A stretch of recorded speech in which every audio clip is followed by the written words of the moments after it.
언젠가 시간이 충분하면 산속에 들어가 세계 문학 전집을 다 읽을 수 있지 않을까. 언젠가 진정으로 마음의 여유가 생기면 공모전에도 도전해 볼 수 있지 않을까. 20대 시절 자주 하던 생각이다.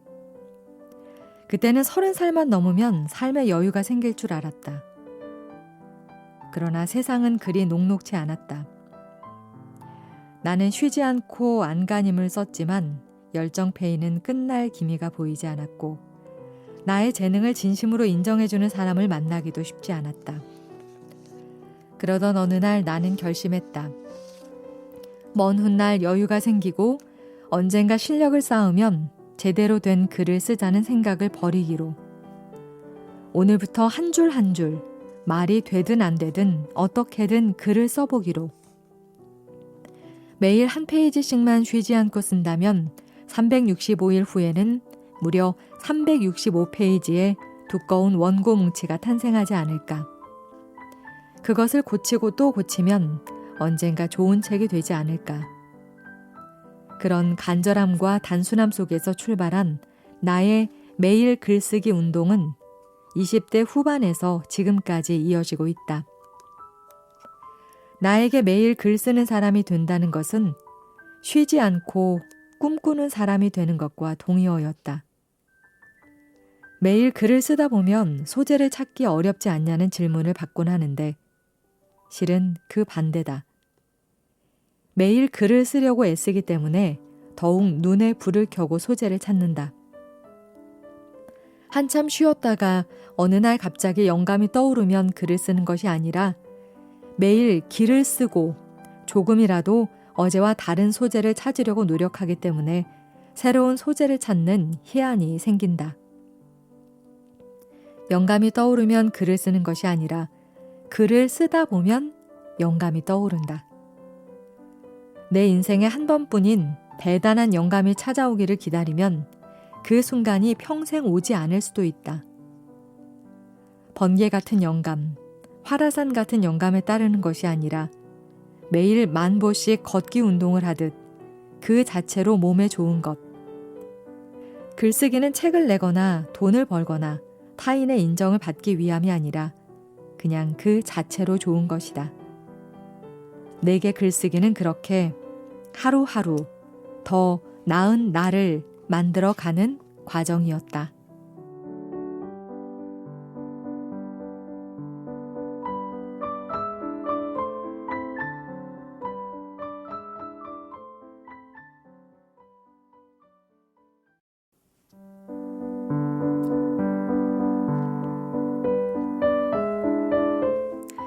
노화는 누구에게나 찾아오지만 아름다운 나이 듦은 소수에게만 주어지는 축복이다. 끊임없이 외모를 가꾸기 위해 피곤해지는 현대인의 삶은 안티에이징을 겨냥한다. 나이 듦에 반대하는 것, 즉 나이 듦을 거부하거나 세월을 거스르기를 바라는 것이다. 이런 부자연스러운 안티에이징과 달리 웰에이징은 멋지고 건강하게 나이 들어가는 것이다. 안티에이징이 자연의 흐름을 억지로 거스르려고 한다면 웰에이징은 자연의 흐름을 있는 그대로 받아들인다. 외모에 지나치게 신경 쓰는 대신 나이 들어도 행복한 삶 그 자체에 초점을 맞춘다. 작가 세뮤얼 버틀러는 인생은 바이올린을 배우면서 동시에 사람들 앞에서 바이올린을 연주하는 것과 같다고 했다. 바이올린을 완벽히 배운 다음에 대중 앞에서 연주하는 것이 아니라 바이올린을 배우면서 동시에 연주를 해야 한다니. 그 기발한 비유만큼이나 매 순간 마치 처음처럼 배우는 삶이야말로 아름다운 나이 듦의 비결이 아닐까?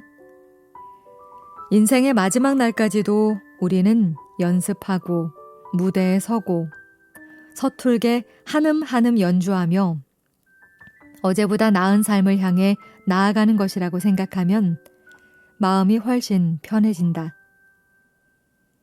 인생의 행로를 완벽하게 외워서 실수 하나 없이 철두철미하게 실현해야 한다는 강박에서 벗어나 매일 배우는 삶을 향해 한 걸음 나아갈 수 있기를 바란다. 오래전 북유럽 패키지 여행을 갔을 때 나이 지긋하신 할머니 두 분이 함께 오신 것을 보았다. 파란만장한 여행이 다 끝나고 나서 할머니들이 사시는 곳을 물어보니 부산이라고 했다.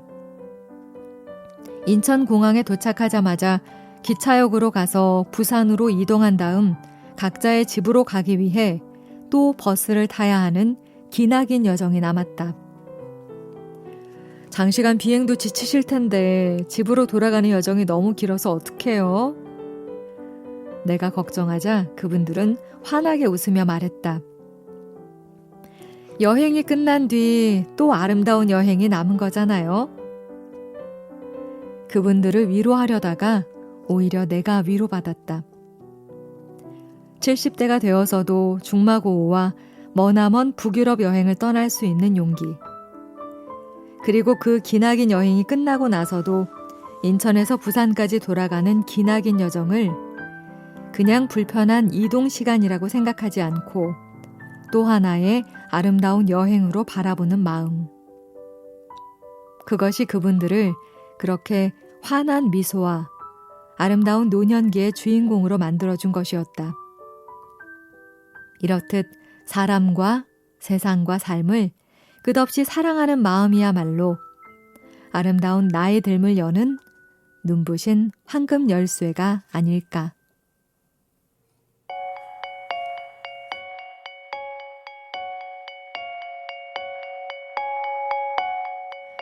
오랜만에 아주 오래 그리워하던 친구를 만난 날이었다.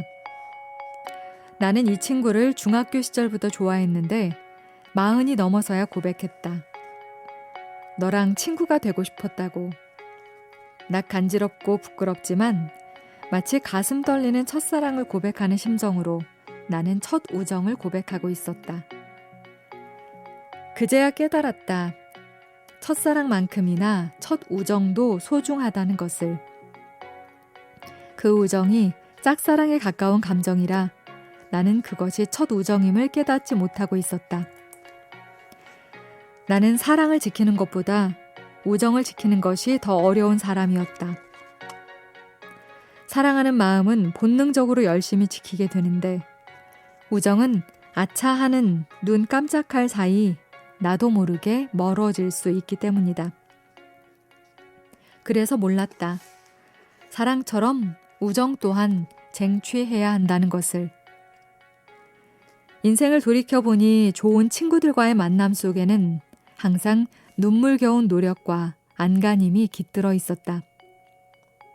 우리는 서로를 지키기 위해 무던히도 애를 썼고 잠시라도 그 긴장감을 놓치는 순간 우정은 손바닥을 빠져나가는 모래알처럼 사라져버렸다. 우정은 무엇보다도 용기가 필요한 일이었다.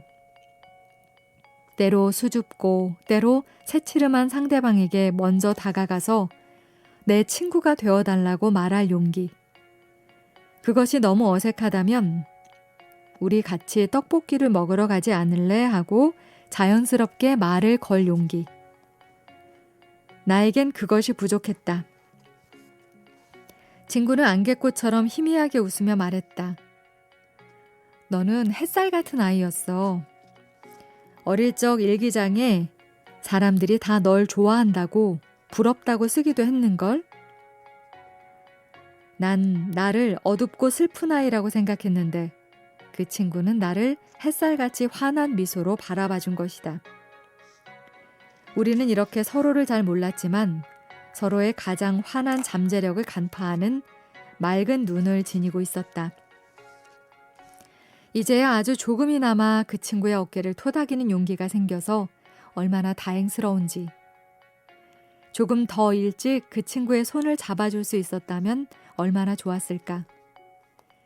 하지만 이제는 부족한 내 용기를 탓하기보다는 매일 1mm씩이라도 자라나는 내 용기를 응원하고 싶어진다. 사랑이 부족해도 괜찮아. 사랑한다는 것이 중요한 거야. 아주 용감한 우정이 아니어도 괜찮아. 우정을 지켜낸다는 것이 중요한 거야. 그렇게 나를 응원하고 싶어진다.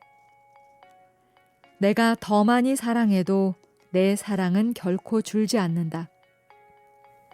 내가 더 많이 그리워하고 내가 더 많이 아껴줄 때마다 내 사랑은 오히려 커지고 강인해지며 풍요로워진다.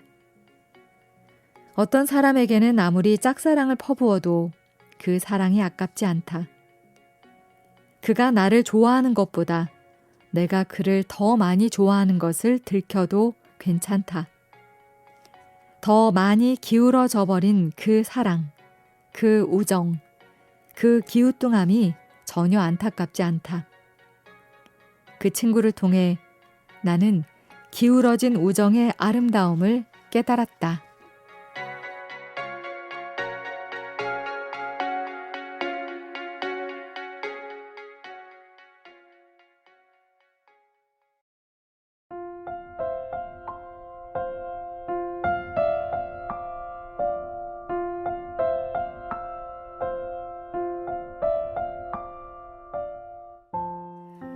사람들이 극심한 외로움과 고립감, 불안감을 느끼는 결정적 이유 중 하나는 내 이야기를 제대로 들어줄 사람이 없다라는 결핍감 때문이다.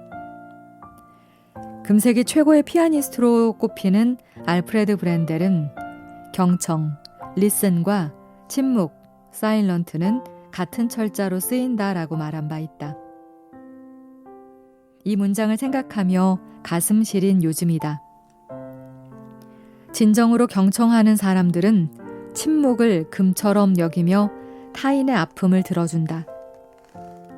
하지만 현실에서는 경청하는 사람들이 아름답게 침묵하기보다 오직 자신의 의견만을 내세우는 독선적 권력자들이 다수의 대중을 침묵시키는 상황이 더욱 많다.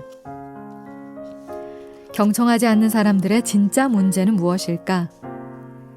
그들은 어떤 상황에서도 아무것도 배우려 하지 않는다는 점이다. 2004년 제30회 미국 배우 조합상에서 평생 공로상을 받은 바브라 스트라이젠드의 수상 소감이 가슴에 와 박힌다. 나는 대학을 나오지 않았습니다. 내가 알고 있는 거의 모든 것은 영화를 통해 배웠습니다. 스트라이샌드는 할리우드 영화에 나오는 미인들과 다르게 생겼다라는 이유로 차별받았고 배우로서, 인간으로서, 가수로서, 여성으로서 온갖 역경을 겪었다.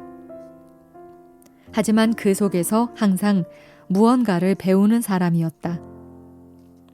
인권과 평등, 생태주의 운동에도 끊임없이 참여해온 그녀는 80대의 나이에도 여전히 다채롭게 활동하며 전 세계의 크리에이터에게 영감을 주고 있다. 배움이란 그런 것 아닐까? 삶의 모든 곳에서 에너지를 흡수하는 것. 삶의 여정에서 만나는 모든 사람과 친구가 되는 것. 삶의 고통과 역경 속에서도 아름다운 깨달음의 기회를 발견하는 것. 나도 그런 삶을 꿈꾼다.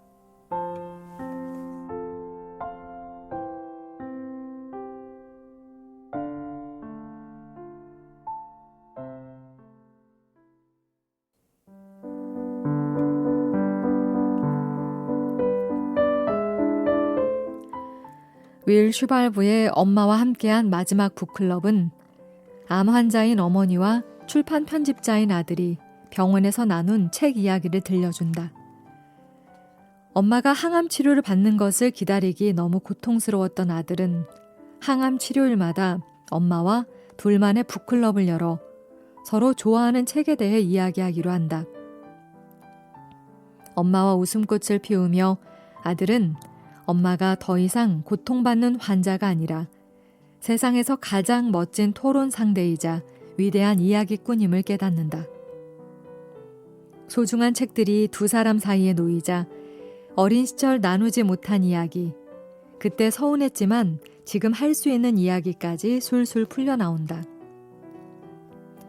환자가 병에서 잠시나마 눈을 돌릴 수 있도록 진정한 집중의 대상을 찾는 것은 매우 중요하다. 바로 이런 것이 블리스, 즉 더 없는 기쁨이자 희열이다. 고통에서 눈 돌릴 수 있게 하는 내면의 기쁨을 찾아내는 것이야말로 환자에게 소중하다. 블리스는 시간의 흐름뿐 아니라 몸에 이런저런 아픔까지도 있게 하는 내면의 희열이다. 아프다면 건강할 때 미루고 또 미루던 일, 이 다음에 여유가 생기면 꼭 하고 싶었던 일을 지금 바로 시작하는 것이 어떨까? 블리스의 추구는 텔레비전 시청이나 온라인 게임처럼 수동적 기쁨을 좇는 것이 아니다. 꽃을 가꾸고 산책을 하고 커피를 내리고 책을 읽는 것처럼 아주 구체적이고 능동적이며 적극적 기쁨을 추구하는 것이다. 심리학자 앨런 랭어는 요양원의 노년층을 대상으로 흥미로운 실험을 했다. 음식이나 공간은 똑같이 통제하고 A그룹 환자들에게는 철저히 요양원의 시간표대로 살라고 주문한 반면 B그룹 환자들에게는 해야 할 일, 키워야 할 식물, 그리고 커다란 자유를 주었다고 한다. 몇 달 후에 놀라운 변화가 찾아왔다. 이제껏 그랬듯 아무런 변화도 능동적 의지도 없이 살았던 A그룹에서는 심장질환을 비롯한 다양한 질병과 우울증 관련 증상들이 나타났고, 책임감을 지니고 능동적으로 일정을 계획했던 B그룹에서는 우울증과 각종 스트레스가 현저히 줄어들었을 뿐 아니라 육체적 건강이 좋아졌고 기대 수명까지 늘어난 것이다. 해야 할 일이 있고 지켜야 할 인간관계가 있고 자신이 온전히 책임져야 할 생명, 화초가 있다는 것. 사회적 활동과 개인적 취미 활동이 어우러졌을 때 노년층 환자들은 훨씬 더 재미있고 적극적으로 살 수 있었다. 이렇듯 인간은 능동적으로 활동하면서 치유되고 성장할 수 있는 존재다. 아무리 힘든 상황과 맞닥뜨려도 우리는 무언가를 배우려는 노력을 게을리하지 않아야 한다. 무언가를 배울 수 있다는 것, 그것이 살아있다는 가장 눈부신 신호이기 때문이다.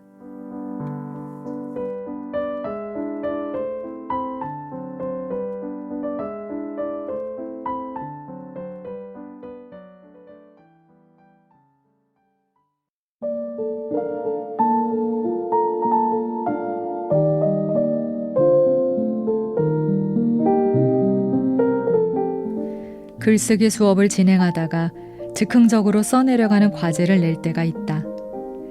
그날의 과제는 이것이었다. 가장 견디기 어려웠던 침묵에 대해서 써보라. K는 헤어지기 직전 남자친구의 침묵에 대해 썼다. 그날 유난히 자신에게 말을 걸기 힘겨워하는 연인의 괴로운 얼굴을 보고 그의 견딜 수 없는 침묵에서 이제 사랑이 끝났음을 깨달은 것이었다. 그 침묵은 관계의 마침표를 의미하는 확실한 신호였다. 이별을 먼저 통보하기 힘들어하는 남자친구의 침묵이야말로 그 안타까운 연인의 마지막 소통이었다. 때로 침묵이 많은 말보다 더 많은 것을, 더 깊은 의미를 전달한다. 침묵은 아무것도 없는 것이 아니라 다른 소리를 내지 않으며 내 안의 소리를 듣는 것이기도 하다. 상대방의 침묵은 때로 고통의 견딤이나 슬픔의 억누름이다. 이제 막 시작하는 연인의 첫 데이트에서 말을 고르느라 망설이는 침묵은 설렘과 두근거림의 신호이기도 하다. 이 모든 상황에서 침묵은 커다란 빛을 발한다. 하지만 우리는 너무 많은 미디어의 각종 정보를 급하게 섭취하느라 침묵의 뉘앙스를 읽어내는데 자주 실패한다. 그런데 모든 침묵이 깊고 진지한 통찰만을 요구하는 것은 아니다. 가볍고 사랑스러운 침묵도 있다. 새근새근 잠든 아기의 살짝 벌린 입술에 깃든 달콤한 평화. 아름다운 오케스트라 연주가 시작되기 직전 설렘과 긴장으로 터져버릴 것 같은 팽팽한 공기 속에서 몇 초간 계속되는 상쾌한 침묵. 이런 달콤한 침묵도 내게는 아름답고 소중하다. 굳게 봉인된 감각에 자극을 주는 것. 이것이야말로 침묵의 결정적 역할이다. 그리하여 가장 싱그러운 아이디어가 떠오르는 순간도 모두 잠들어 침묵으로 가득한 새벽이다. 아무도 일어나지 않았을 때 이른 새벽에 깨어있는 기쁨. 그 차분한 침묵 속에서 나는 잃어버린 시간을 돌려받는다.